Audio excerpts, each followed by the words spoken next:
त्या माणसानं मोठं काम केलंय, हॅलो. ते जिल्ह्या तिथं व्हायला पाहिजे. विखे पाटील साहेबाकडे द्या. विखे पाटील साहेब, आमचं हैदराबादचं गॅझेटियरची अंमलबजावणी झाली का? आपण अंमलबजावणी करण्यासाठी जी आर काढला आता. ओके. जी आर याच्यासाठी काढलाय की अंमलबजावणी करायसाठी? एक प्रश्न. दुसरा ऐका, गॅझेटियर मधील नोंदीच्या आधारे आम्हाला कुणबी प्रमाणपत्र आता दिले जाणार का? बरोबर. त्या जे काही त्याच्यामध्ये आपण निकष दिलेले आहेत ती पूर्तता केली, नातेवाईक असेल, पुढे खापड पंजोबा किंवा कुटुंबातील तुमचं कोणी असेल, ॲफिडेव्हिट जरी केलं तरी देणार आपण दाखला. उदाहरणार्थ क्रमांक 1, पोराव लय महत्वाचा विषय, उगाच ऐकाकडे नो गोंधळात महापार कंबड मोड. समजा हैदराबाद गॅझेटियर मध्ये छत्रपती संभाजीनगरमध्ये अंदाजे 1,23,000 1881 ते 1901 साली 1,23,000 कुणबी दाखवलेत गॅझेटियर मध्ये. त्याचे 5-5 पोरं जरी आता म्हणले 1881 पासून, हा खूप महत्वाचा विखे पाटील साहेब विषय आहे. घाई गडबडीत समाजाचं वाटलं व्हायला नको, बार मला हे लोक गरिबाचे घेऊन यावं लागते. 5-5 जरी म्हणलं, 10-10 जरी म्हणलं, 1,23,000 म्हणलं तरी समजा 1.5 लाख धरू आपण.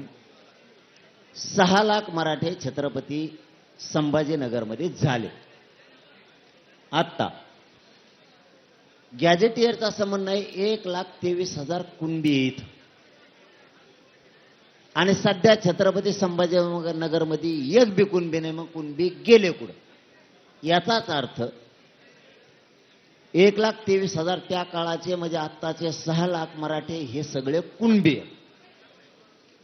याच पद्धतीनं त्रिसदस्यीय केलेल्या समितीला काम करावं लागन विखे पाटील साहेब. 1, धाराशिव मध्ये 97,000 मराठे कुणबी त्यावेळेस दाखवले. बीड मध्ये 1,12,000 दाखवले. त्यांचे 5-5, 10-10 म्हणलं तरी आता 5 ते 6 लाख मराठे झाले. मग ते जर कुणबी होते तर पहिले कुणबी गेले कुठं?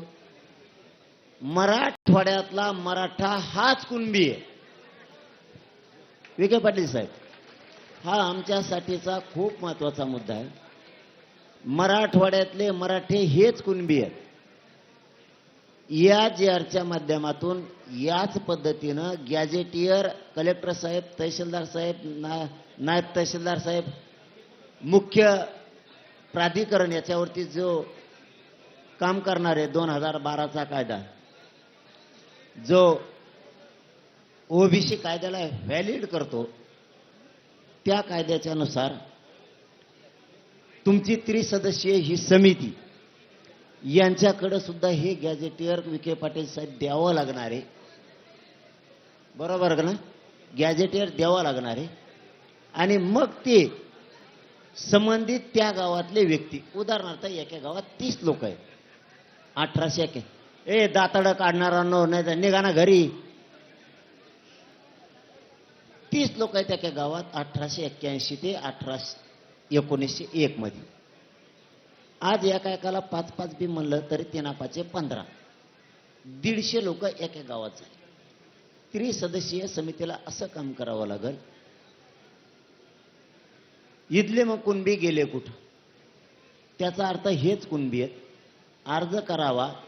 उदाहरणार्थ तुम्हाला पाहिजेच असेल तर, तू कुणबी आहे पण आज तू मराठा आहे, तुझा 7-12 दे, तुझा 7-12 दे. तो याकडे 7-12 नाही, तू कोणाच ते बटन रन करतो त्याचा शपथपत्र दे, तुला कुणबी प्रमाणपत्र देतो. बरोबर?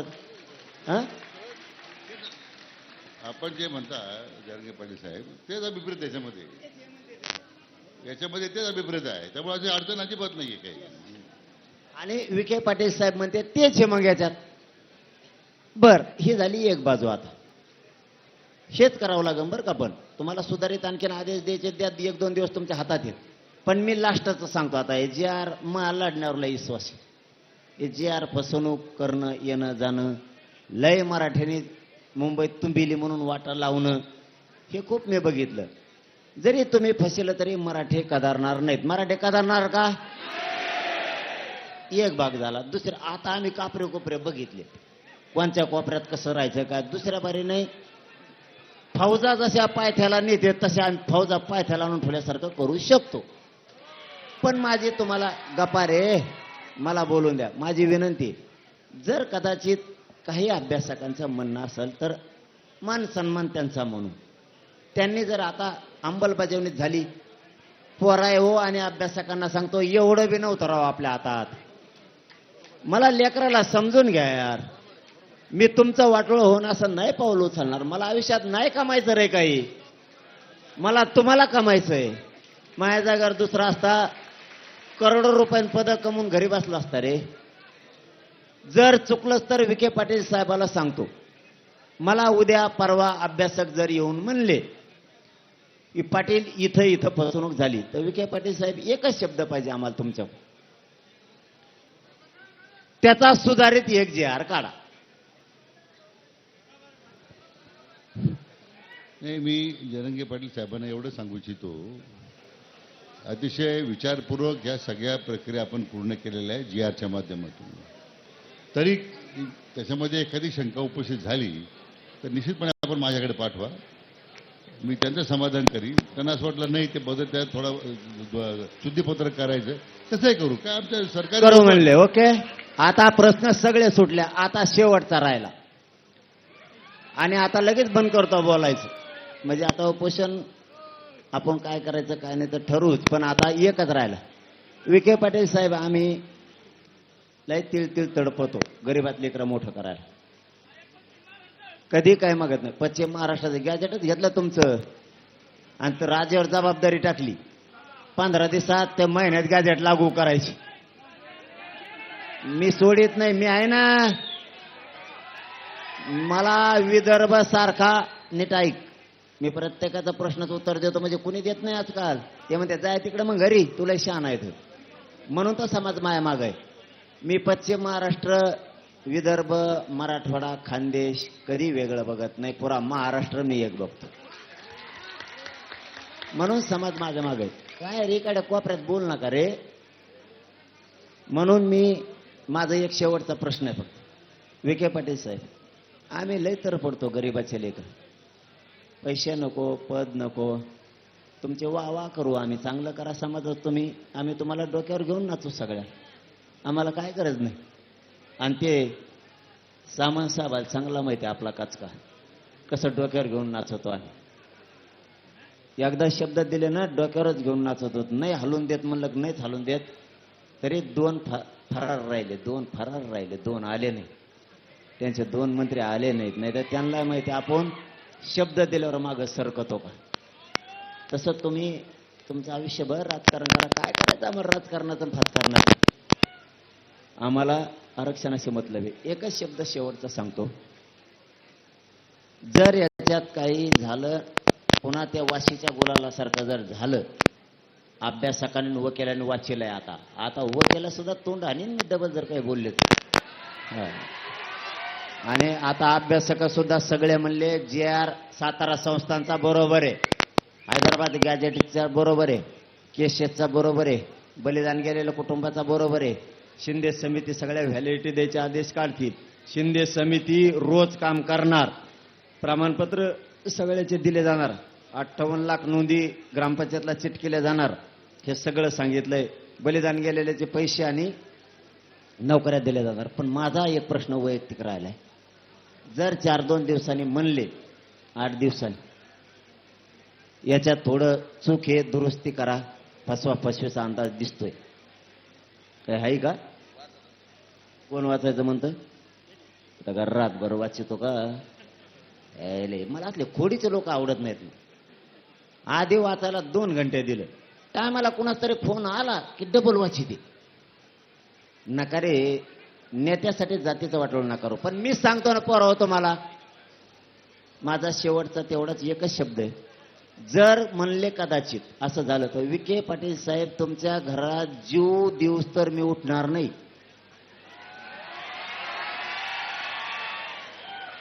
मराठा समाजाचं वाटलं नको. आता असं महानशीब चांगलं आहे, अशा मंत्र्यांनी जी आर काढला की माझ्या टप्प्यातच आहे. मुंबईला येईन, दिल्लीला जाईन, टुपकन उठायचं आणि ती अजून बसायचं. आणि पोरावर जरी फसवणूक झाली तर तुम्हाला सांगतो, आपण हळूहळू करून 3 करोड मराठी आरक्षणात घातलेत. आणि आता पश्चिम महाराष्ट्र आणि मराठवाडा सगळा आरक्षणात घातलाय आपण पुरा. जर काही राहिलंच तर मग आज शब्द आहे तुम्हाला, जीवात जीव आहे तोवर तुमच्यासाठी लढण गद्दारी करणार नाही. आणखीन काय पाहिजे तुम्हाला? हे फसिनारच आहेत, फसिलं तर फसू द्या. मी म्हणलं का आता लढत नाही. छत्रपती शिवराय वारंवार लढले म्हणून स्वराज्य निर्माण झालं. एकदाच लढले स्वराज्य निर्माण झालं का? मी वारंवार लढण होत असते चूक, एखादी तुमच्याकडून होती, एखादी मायाकडून होती. कळायला लागतो मला आता. तुमच्याकडून एखादी चूक होती, एखादी माझ्याकडून पण होती, झालीच चूक तर आम्ही विखे पाटील साहेब दारात जाऊन बसून त्यांना सांगू याच्या सुधारणा करा, या समितीला आदेश द्या, त्या कलेक्टरांना सांगा गॅजेटियरच्या नोंदीनुसार मराठ्यांचे प्रमाणपत्र वाटप सुरू करा. किती दिवसापासून सुरू होणे वाटप? आदेश किती दिवसात निघत असतो ते नाही मला माहिती.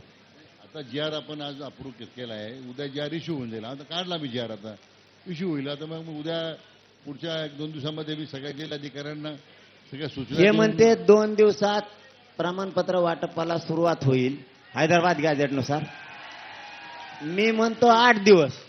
त्याला काय आहे की आता जी प्रक्रिया घालून दिलेली आहे त्या प्रक्रिया ती सुरू करून देऊ. त्याला पाहिजे तो अर्ज जमला ना? जमलं ओके का आता? ओके म्हणू हा मग आता काही अडचण नाही ना? जुने अभ्यासक पण आलेले आहेत. ओके ना आता? आता काही ताण नाही ना? ओके म्हणले ना? आता काही ताण नाही ना? हा म्हणजे जुने सुद्धा ज्यांनी आयुष्य घातलं ते सुद्धा हा म्हणले. आता मी टेन्शन फ्री. नसता मी विखे पाटील साहेबाच्या बरोबर घरी जाऊन बसतो. तुम्हाला काय करायचं? चुकत असतं रे, मी चुकत असतो, तुम्ही चुकत असतात. जरांगे पाटील आपल्यासाठी सुवर्ण क्षण आहे, मराठवाड्यासाठी आणि पश्चिम महाराष्ट्रासाठी आजचा सुवर्ण क्षण. जरांगे पाटलांचं माझ्या घरी केव्हाही स्वागत आहे. धन्यवाद आणि धन्यवाद. चांगल्या आता कामासाठी स्वागत राहील. तुम्हाला काही चुकीचं आम्ही करतो म्हणून संधी देणार नाही. चांगल्या कामासाठी वा वा वा. ते म्हणले माझ्या घरी यायची तुम्हाला संधी सुद्धा देणार नाही. गॅजेटियरच्या आधारे नोंदी आणि प्रमाणपत्र द्यायला सुरुवात होतील. आता माझं शेवटचं म्हणणं आहे, म्हणजे झालं शेवटचं झालं. मला वाटतं आहे शांत बसा 1 मिनिट. तुम्ही बोल ना काय वरचेच लय बोलता. वरचे बंद करा, नाही तर खाली द्या ना फेकून यांना. मला असं वाटतं विखे पाटील साहेब, बाबाराजेजी साहेब, आता सगळेच आले, गोरे साहेब, आमचे सामंत साहेब, ते तर आधीच गुलाल लावून आले. सरनाईक साहेब, दंड तुम्ही आमच्या गाड्यावर दंड टाकलाय. जर नाही माफ केला ना तुम्हाला धाराशिवला जाऊनच देत नाही आमच्या तिथून. माझी एक इच्छा आहे, सगळ्या जणांनी ऐका. मला वाटतं उपमुख्यमंत्री केलं काम सगळं विखे पाटील साहेबांनी, त्यांना श्रेय 100% दिलं आणि त्यांची मंत्रिमंडळाची टीम. पण माझी इच्छा आहे उपमुख्यमंत्री साहेब एकनाथजी शिंदे साहेब आणि उपमुख्यमंत्री अजितदादा पवार साहेब आणि मुख्यमंत्री फडणवीस साहेब यांनी उपोषण सोडायला यावं. तुमचं आमचं वैर संपलं. तुम्ही या नका येऊ, आमची इच्छा आहे. ते आपण आता माझी विनंती काय, आता आपण उपोषण सोडून घेऊ. शांत बसा पोराओ, शांत बसा. हे ऐका रे, शांत राहा. उपोषण आता माझी विनंती अशी आहे. ऐका ना रे साहेब काय म्हणते. नाही, आपण आता एक उपोषण सोडू आज आणि ही अंमलबजावणी आम्ही सुरू केली की एकदा माननीय मुख्यमंत्री दोन्ही नंतर मी जवळ येऊन देत नसतो. माझे पूर्ण ऐकून घ्या ना. माझं पूर्ण ऐकून घ्या. सगळं काम तुम्ही माझं पूर्ण केलं. ऐकून घ्या. आता आपल्या म्हणण्याप्रमाणे सगळे जे आर आपण तुम्हाला दिलेले आहेत, निर्णय केलेत, निर्णय प्रक्रिया सुरू केली. माननीय मुख्यमंत्री देवेंद्रजी फडणवीस साहेबांनी खरंच त्याच्यामध्ये फार प्रयत्न केले. त्यांनी मला अध्यक्ष केलं म्हणून मला हे करता आलं आणि म्हणून त्यांचा मी अतिशय आभारी आहे, कारण त्यांनी मला संधी दिली आणि सातत्यानं गेले 3 दिवस या सगळ्या माझ्या प्रक्रियेमध्ये माननीय मुख्यमंत्री सातत्यानं पाठपुरावा करतायत, माहिती घेतायत, मार्गदर्शन करतायत. तो फवाज झाले का माननीय पोरं? उपमुख्यमंत्री एकनाथराव शिंदे साहेब आहेत, माननीय उपमुख्यमंत्री अजितदादा आहेत. हे दोघंही सातत्यानं ही प्रक्रिया पूर्ण करण्यामध्ये त्यांचं एवढं सहकार्य लाभलं म्हणून तर आम्ही इथपर्यंत आलोय. जयरंगे पाटील साहेब, पण माझी विनंती काय आहे, हे अगोदर आपलं ठरलं नव्हतं, आता ते सगळे बाहेर आहेत. आपण जर आता उपोषण सोडलं तर माझं मत काय आहे की विनंती अशी आहे की मग मे बी एखाद्या दिवशी आपल्याला त्यांच्या सभेत भेटे घालून देऊ आपण एकदा आल्यानंतर. पण आता उपोषण सोडावं अशी विनंती आहे. आमचं पोराव शांत बसणार आहे. आमचं म्हणणं एवढंच आहे, ते जरी आले तरी उपोषण आम्ही तुमच्याच हाताने सोडणार. ऐका ऐका ऐका, आमचं पण ऐका. आता तुमचं ऐकलं, आता आमचं पण ऐका. त्यांच्यात आमच्या मराठ्यात जी नाराजी आहे ती या निमित्ताने निघून जाईल म्हणून त्यांनी तिघांनी पण यावं. ते जर नाही आले तर ही नाराजी अशीच राहणार, हे पण सांगतो. मंत्रिमंडळ उपसमितीचा मी अध्यक्ष म्हणून ते सगळे अधिकार मला दिले होते आणि अहो तुम्हीच सगळं म्हणलं आणि ना तुमच्याच नावाने उद्या नारळ एक फुटणार आहे. मिनिट आणि मग सगळे मंत्रिमंडळ सदस्य आम्ही त्याच्यामध्ये होतोच. म्हणून आता निर्णय होतो म्हटल्यानंतर ते त्यांचाच निर्णय माननीय मुख्यमंत्री आणि उपमुख्यमंत्र्यांच्या लक्षात घ्या. आमची इच्छा सांगितली, येते नाहीत नका काय.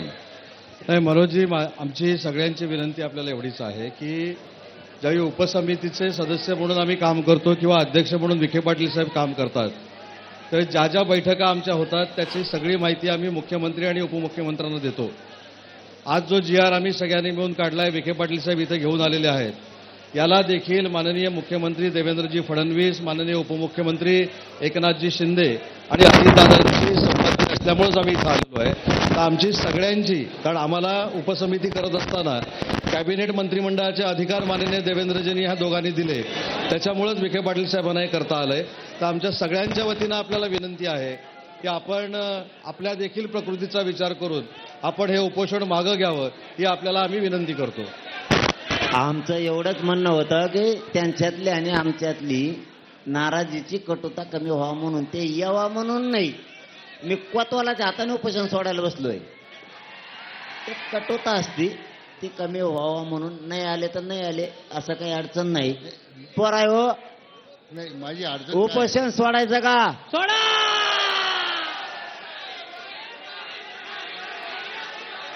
सोडायचं का? फोनवर नुसतं बोलत नाही.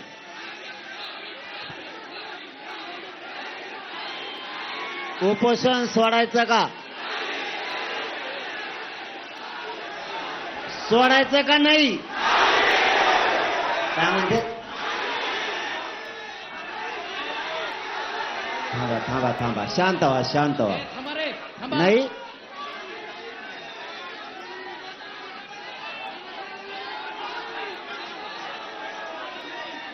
अरे तुम्ही नीट शांततेत सांगितलं तर नीट होईल, नाही तर फालतूपणा केला तर निघा घरी. मग नीट सांगा. त्यांचं म्हणणं असं आहे, मुख्यमंत्री उपोषण सोडायला आणा म्हणून ते म्हणते उपोषण सोडायचं नाही. आपल्यासाठी आपलं काम महत्वाचं आहे, तुमच्यासाठी मी महत्वाचा आहे का तुम्हाला फालतूपणा करायचा आहे? हा, मग मी महत्वाचा आहे ना. यांच्या हाताने कोणा उपोषण सोडायचं. आपल्याला गॅजेट पाहिजे होतं, आपल्या लेकराचं कल्याण झालं, गेला विषय खड्ड्यात. नाही म्हणण्याचा उद्देश ते होता. मी जाणून घेतो म्हणून तर पोरं माझ्या संग आहेत. ते नाही म्हणले का आपण लगेच म्हणायचं असं नाही. नाही कमून म्हणतेत, त्यांचं म्हणणं काय सगळं ऐकून घेतं, पट्ट्यायचं म्हणून पट्टे माझ्या संग येतं. त्यांचं म्हणणं होतं मुख्यमंत्री आणि 2 उपमुख्यमंत्री हे यावत, मग उपोषण सोडू. पण आपला उद्देश काय आहे? मराठा आरक्षण.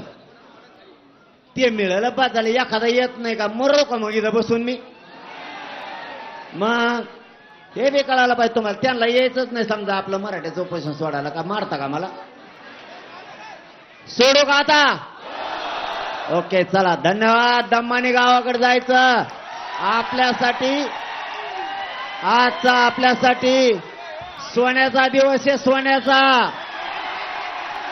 गाड्या दम्मानी पळवा. दिवाळी आपल्यासाठी आज दिवाळी.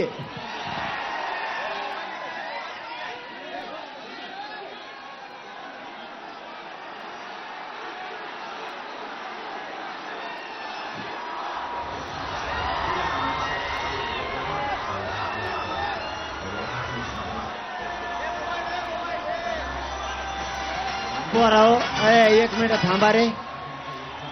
पोराव एक मिनिट थांबा. एक मिनिट. डीजे बंद करा रे. अरे डीजे बंद करा. एक मिनिट एक विषय राहिला. परवा काय झालं मंत्री साहेब, लातूरला 2 पोरांनी परवानगी नाकारली म्हणून आत्महत्याचा प्रयत्न केला आणि एक शिवनेरीला देशमुख म्हणून आणि काल इथं सीएसटीला 2 पोरांचे बळी गेले अटॅकने. त्यांना सुद्धा त्या आर्थिक मदत आणि नोकरीत घ्या. बस गरीबाचे लेकर आहे. जयंत पाटील साहेब, मी मुद्दाम बोललो नाही. आपल्या GR मध्ये उल्लेख आहे, माननीय मुख्यमंत्र्यांनी त्या दोन्ही कुटुंबाला जे अनुग्रह आपण दिलं इतर कुटुंबाला आणि नोकरी देण्याचं ते मान्य केलेलं आहे. मान्य केलं त्यांनी. आपल्या बलिदान गेलेल्या पोरायचं 2 सुद्धा. फक्त तुम्ही शांततेत सगळ्यांनी आपण आपल्या गावाकडे जायचं बरं का. शांततेत. मला दवाखान्यात राहावं लागणार आहे आता. मी निवांत येईन तुमच्या भेटीला. छत्रपती शिवाजी महाराज की, छत्रपती संभाजी महाराज की. लढेंगे जीतेंगे, लढेंगे जीतेंगे.